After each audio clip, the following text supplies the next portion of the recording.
Hello Riders, 6 months और 8,200 kilometres cover करने के बाद आज मैं आपको XSR 155 के बारे में वो बातें बताने वाला हूँ जो शायद ही आपको कोई शोरूम वाला बताएगा। इस वीडियो को एंड तक जरूर देखना क्योंकि 6 महीने बाइक को चलाने के बाद मुझे XSR 155 की 3 मेजर चीज़ें पता चली।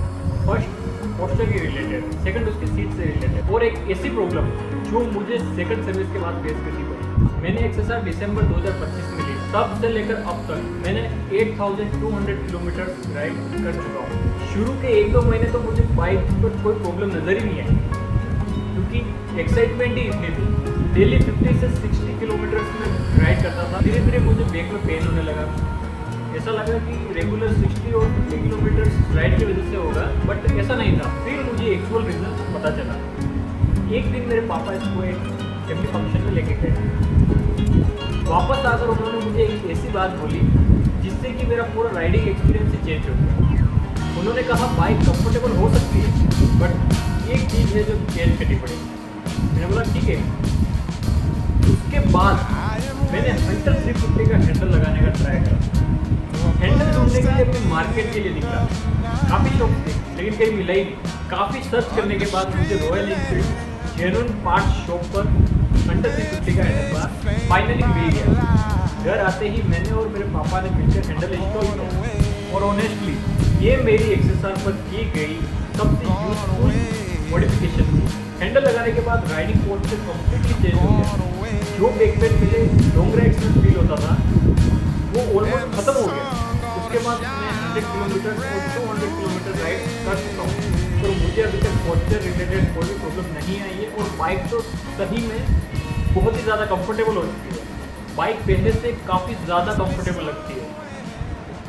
फिर बात वही, लेकिन एक प्रॉब्लम अभी भी थी और ये प्रॉब्लम तो मुझे हैंडल चेंज करने के बाद और ही ज़्यादा फील होने लगी।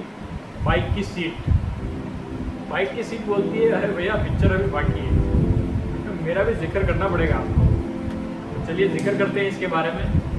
लॉन्ग राइड्स में जो बम में पेन होता है ना, उसके बारे में तो पूछो ही मत। और मैं तो 50 से 60 किलोमीटर चलाने के बाद भी थक जाता हूँ। जो लोग ट्रैवलिंग करते हैं इस बाइक को लेकर सैल्यूट। लॉन्ग राइड्स के बाद सीट डिस्कम्फर्ट काफ़ी नोटिसेबल हो जाता है। इसलिए मेरी तो नेक्स्ट मॉडिफिकेशन XSR की सीट होने वाली है। मैं सीट को मॉडिफाई करूँगा लेकिन बाइक का जो ओरिजिनल स्टॉक लुक है उसको मैं मेंटेन रखूँगा। मेमोरी फोम और डिज़ाइन के कॉम्बिनेशन के साथ कुछ इंटरेस्टिंग प्लान है, उसका अपडेट भी आपको बहुत जल्दी मिल जाएगा। अब बात करते हैं बाइक के परफॉर्मेंस की। परफॉर्मेंस के मामले में XSR ने मुझे कभी डिसअपॉइंट नहीं किया। बाइक का जो VVA है ना, इसको अगर एक बार आप लगाते हो, जो स्पोर्टी साउंड आता है और जो बाइक फूंक करके निकलती है और जो लोगों का रिएक्शन होता है वो रिएक्शन को तो बाइक में ही जानता है क्या होता है। नॉन बाइकर को हम समझा भी नहीं सकते। लेकिन मेरी बाइक में सेकंड सर्विस के बाद एक इशू आ गया है। मुझे भी नहीं पता वो इशू आ क्यों रहा है और ना ही शोरूम वालों को मिल रहा है। इशू का नाम क्या है आपको पता है?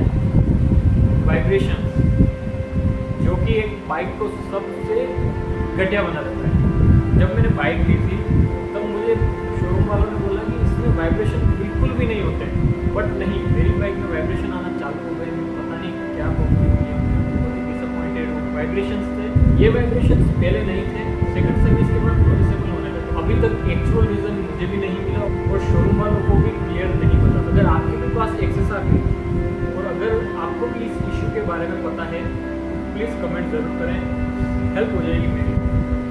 क्योंकि मैं जब 60 से 70 के ऊपर जब बाइक को ले जाता हूँ तभी मुझे ज़्यादा फील होता है। अगर वीडियो हेल्पफुल लगी हो तो वीडियो को लाइक और चैनल को सब्सक्राइब जरूर करना। अभी हमारे 117 सब्सक्राइबर हो चुके हैं। होप्स 150 भी हो जाए। हाँ, ज़्यादा टारगेट नहीं है अभी तो।